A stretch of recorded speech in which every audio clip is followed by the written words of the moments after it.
This is episode number 185. I'm taking you behind the scenes to show you how low-cost seminars work, how they make money, and what you can learn from them. That's coming up on this episode. This is the Red Podcast.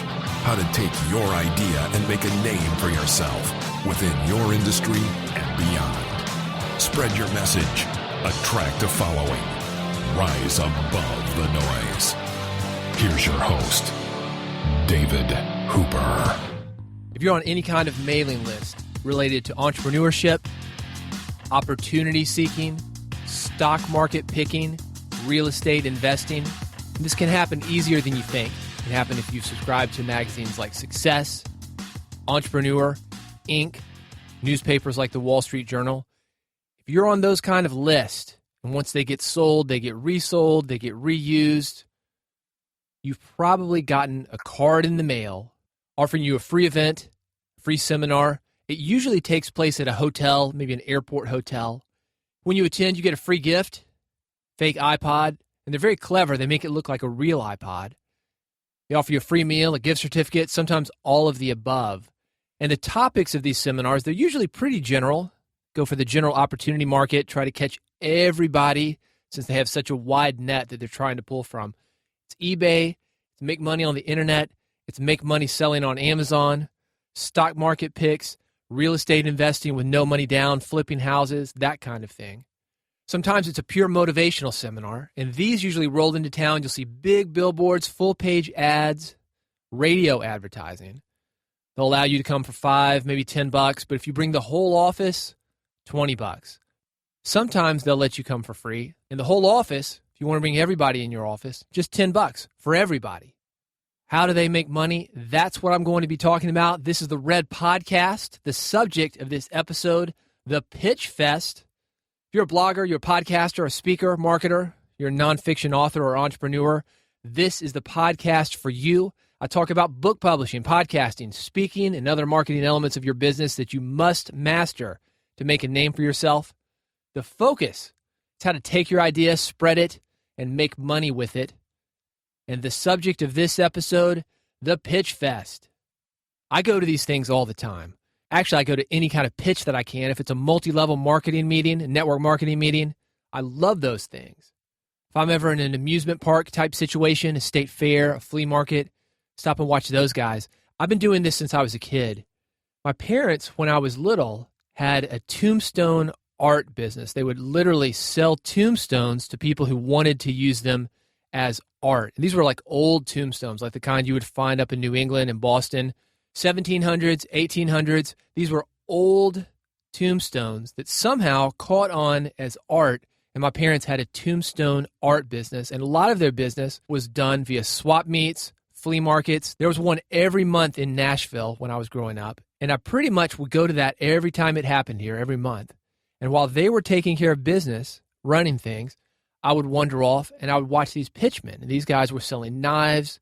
They were selling other kinds of kitchen appliances, a glasses cleaner to make your glasses never fog up, cleaning solutions, vacuums, anything that you could pitch. These guys were doing it. It's one of the things that really fascinated me about direct sales. So I've been watching these guys forever. I think it's a great blend of sales and performance. I even like watching timeshares. Funny story. I got married a little over a year ago. We were on a honeymoon in Sedona, Arizona. And if you've ever been to Sedona, Arizona, the thing is run on timeshares. We were walking up and down the street, and people were trying to pitch us, saying, hey, we'll put you up in a hot air balloon. Got to come to this meeting. We'll get you on a Jeep tour. Come to this meeting. I wanted to go. Laurel said, no way, not on my honeymoon. So that's the one time that I haven't been to one of these meetings when I can. It's a great opportunity for you. I'm going to dig in a little bit deeper on this episode and explain to you how these things work and why it's a good idea for you to go to these. If you're trying to influence somebody, you can learn a lot from them. My latest interaction with one of these seminars came just last month. A friend of mine mentioned that a well-known speaker was coming to Nashville. This is a guy that he absolutely loves, well-known motivational speaker. He was coming through Nashville, apparently. So he told me this. I looked it up on the internet. He's coming as part of this big package deal, the kind that I mentioned, where they're advertising on billboards, full-page ads, radio advertisements. I was able to get a ticket. The tickets were actually free, and they did something really interesting when you would go to get a ticket online, you did not have the option of getting a single ticket. When you put the order in, 2 was the fewest number of tickets that you can get. Very smart when it comes to marketing. The tickets are free anyway. And what's going to happen when somebody gets 2 tickets? Well, they're going to tell their friend. Well, I told my wife, Laurel, let's go to this fest. She said, no way. So I ended up going alone. But regardless, I still did what they asked, told somebody about it. And if you're trying to fill seminar seats, consider a 2-for-1 promotion. We used to do this all the time when I was in the music business. This is a great thing for musicians or anybody with a book. If you sell 2 books, 2 albums for the price of 1, what does it do? Same thing that getting 2 tickets does.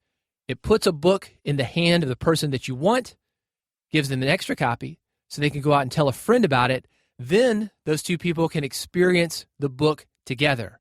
Not only are they reading it, which is what you want them to do, but they're also going to talk about it and possibly do other things involving you together as well. It was a multi-speaker event, and let me explain to you how the money works. You've got the big guy, the guy that my friend wanted to see. He's not selling anything. And sometimes when you see these big events, you'll see somebody like former presidents, former first ladies, big-name coaches who are very successful with professional or college sports. These guys aren't selling anything. They're not salesmen. They're more motivation. So that's the draw. That's what gets people in the room. And then they have other speakers on the bill. And these speakers are going to give you the content, like I mentioned earlier, the opportunity content, real estate, make money on eBay, make money with Amazon. That's motivational content backed with a sales pitch. So the famous people, they get paid a speaking fee for doing these events. The non-famous people, the salesmen, the way they make their money is by selling things from the stage. That's why these things are called pitch fest, because usually there's a pitch and the whole event is disguised as motivation. The day of the event comes. It's downtown in a big venue, holds thousands and thousands of people. It's really known for more music acts.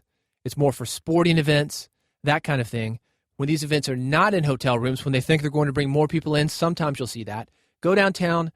I got there a little bit late. As you know, I'm finishing up a brand new book. I just didn't have the time to sit through an all-day pitch fest, but I wanted to see the main guy, the headliner. So I walked in late, hoping to catch him and miss a lot of the pitches this time because my time was limited. When I walked in, it was like walking into a charismatic church. There's people yelling. There's people dancing. There's people singing, shouting, and you hear those motivational kind of things. And I'll explain this just a little bit. I've actually got an article about it because a guy did this at New Media Expo a couple of years ago. So frustrating to the crowd and isolated the crowd so badly. I actually wrote a bit about this, and that will be linked at redpodcast.com/185. It'll tell more about the techniques that he used. And what these guys do is they've got these little bitty cues. They try to get agreement from you. They try to get you to say yes, for example. They'll say yes or yes. Are you motivated? Yes or yes. Do you want to make money? Yes or yes.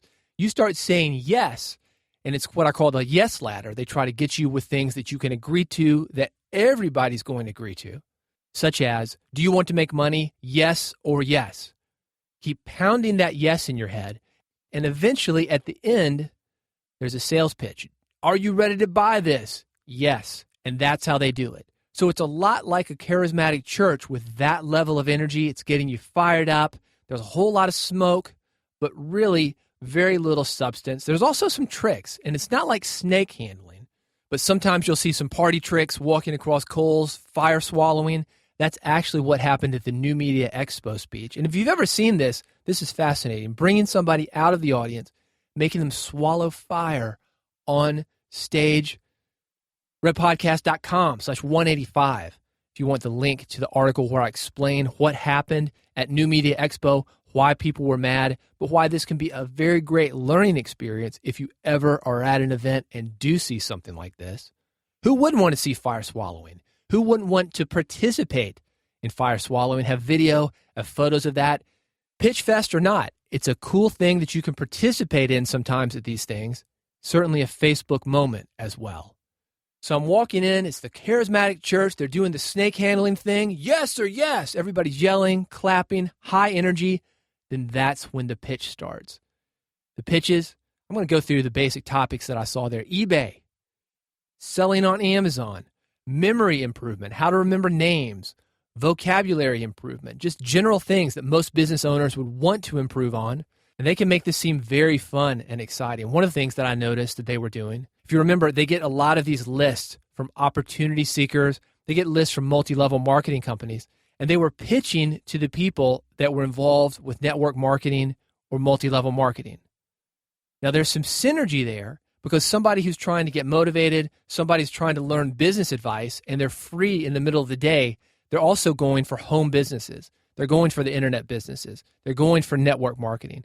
So this guy is trying to explain to you how you can grow your network marketing business, just making the assumption that people are actually in that business. Were they actually in that business? Yeah, a lot of them were. And the ones that weren't, sure, who wouldn't want to make money online? It's a very nice thought to think that you can do that. So they're going for the general topics, not only motivation, how to make money, passive income, sit back at the beach with your fruity drink, drive around in a sports car, own a mansion, drive around in a yacht. So let's get deeper into how the money works. First of all, the seminar promoter, he books and pays for the room. So this venue probably costs a few $1,000s. All his staff, he books that. He pays for that. He does the promotion, the billboards, the full-page ads, the postcards in the mail, the radio promotion. The seminar promoter is doing that. Speakers pay for their own expenses. So if they've got to get somewhere, they're paying for their flight, their hotel rooms, taxi cabs, the information that they have to produce to sell. They're paying for everything. And one of the ways the promoter makes money is that the speakers split the revenue with the promoter. It's very common to do a 50-50 split. In other words, if you're selling a package that's $1,000, $500 goes to the promoter, you keep $500. Out of your $500, you have to produce and get the package to the person. Now, I've seen these events, one-day events, where the speaker has just established a relationship with somebody, and in 90 minutes, be able to get $5,000 from one sale. It happens. $2,500 for the promoter, $2,500 for the speaker. And speaking like that and selling like that is the reason I think it's a good idea for you, as somebody who's trying to influence people, to go to these events and watch how it's done. So 50-50 split and a 50-50 split, that's actually the minimum. I've never seen it lower than that, but I've seen it as high as an 80-20 split, with 80% of the money going to the promoter. And when you think about that, that can be a really good deal. I'd do a deal like that all day long. If I could walk into a room that's full of people, full of motivated people that have been pre-screened, at least from the fact that you know they're interested in an opportunity, they're interested in real estate, Amazon, that's if I was selling this kind of stuff, I would go into a room like that all day long. If your package is just paper and ink, if your package is just ones and zeros on a computer disk, if it's software, you can make money on your 20% of $1,000, of $5,000. There's plenty of money to be had. One of the things that these guys do, though, because $5,000, that's a lot to sell after 90 minutes. One of the things that you'll see happen is they'll sell something that's a little bit less money, maybe $49, maybe $97, under $100. And oftentimes that's a seminar, because the easiest thing to sell at a seminar is another seminar. You know somebody's responded to your advertising to come to this seminar. Why wouldn't they come to the next seminar, especially if it's a great deal? If you can learn about eBay, Amazon, get rich quick, flipping houses, real estate for $50, $100, sure, why not? Easy sell. And that's where the real money is made. These are 2 or 3 day events, a lot of rah-rah, yes or yes. There's snake handling, there's fire swallowing.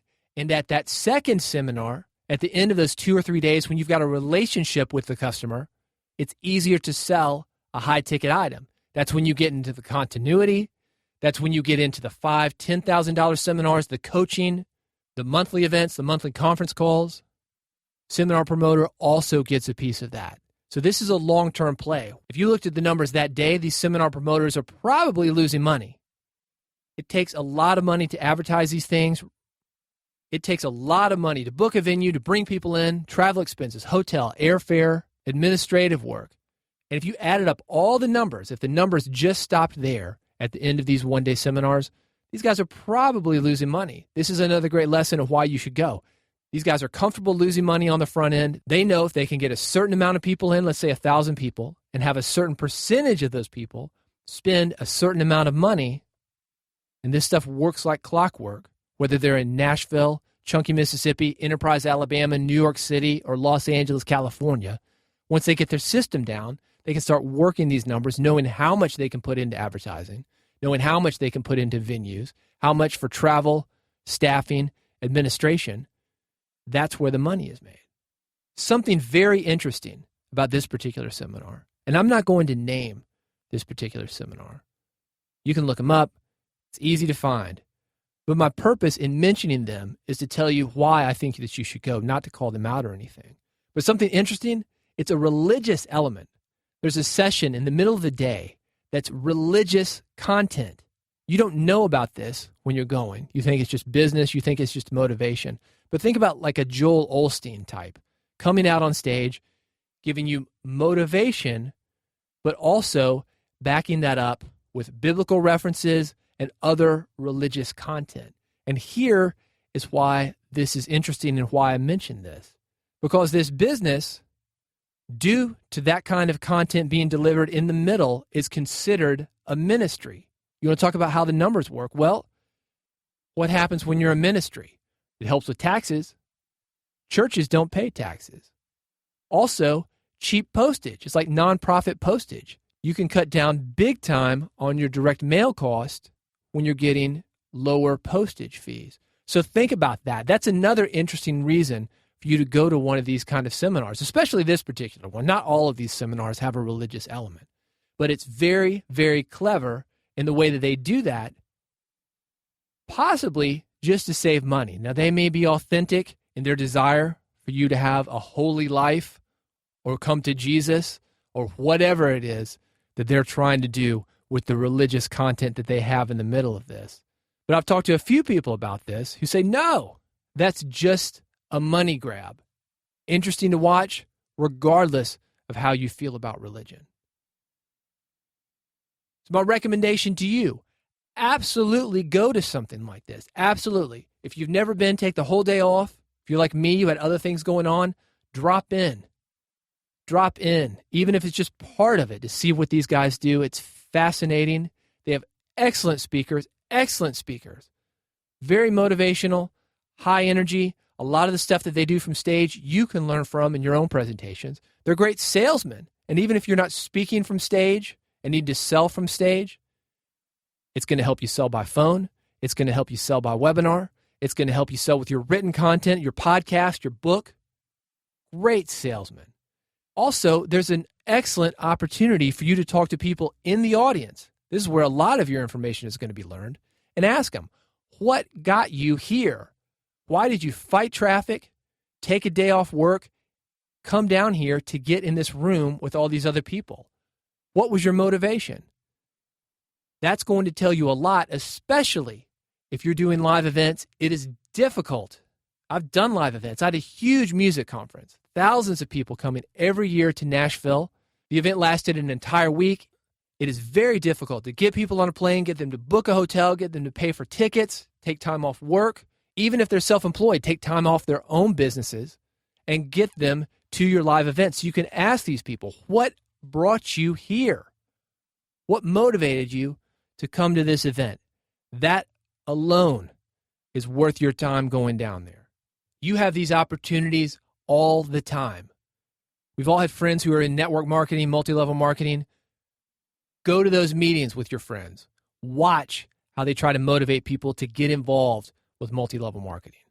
Go to the timeshare meetings when you're in a destination like Gatlinburg, Tennessee, Sedona, Arizona, Bahamas, Disney World. Go to the timeshare meetings. Real estate seminars, do them. All of these are excellent training for your work as an influencer. Speaking of influencers, next episode, Pat Flynn, I'm talking to him. I've booked it. He reached out to me, wants to talk about his new book. I said, yeah, fine, but let me record that because I'm putting it out on a Red Podcast. I want to talk about what motivated him to do a book finally. I've known Pat for several years. Told him 5 or 6 years ago, hey, man, you should write a book. Well, he's finally doing it. I'm going to talk to him about his writing process. I'm going to talk to him about why it took so long for him to do a book. I'm going to talk a little bit, too, about what the book is about. I don't know where it's going to go. I haven't talked to him yet, but I'm doing that. That's next on the next episode of Red Podcast. If you want information on that, if you want to make sure that you don't miss that, go to redpodcast.com. You can subscribe there regardless of how you get your podcasts. Apple iPhone, got you covered. Android, got you covered. Redpodcast.com. One click, and you are subscribed. It is that easy. If you've got questions or comments, you've got Pitch Fest stories, I want to hear them. Reach out to me at David Hooper on Twitter. Let me know your stories, what you've learned, the highs, the lows, the good, bad, the ugly. Love to hear from you. Thank you so much for listening to Red Podcast. Thanks for helping to build the Red Podcast community. I appreciate you. I'll see you on the next episode of Red Podcast.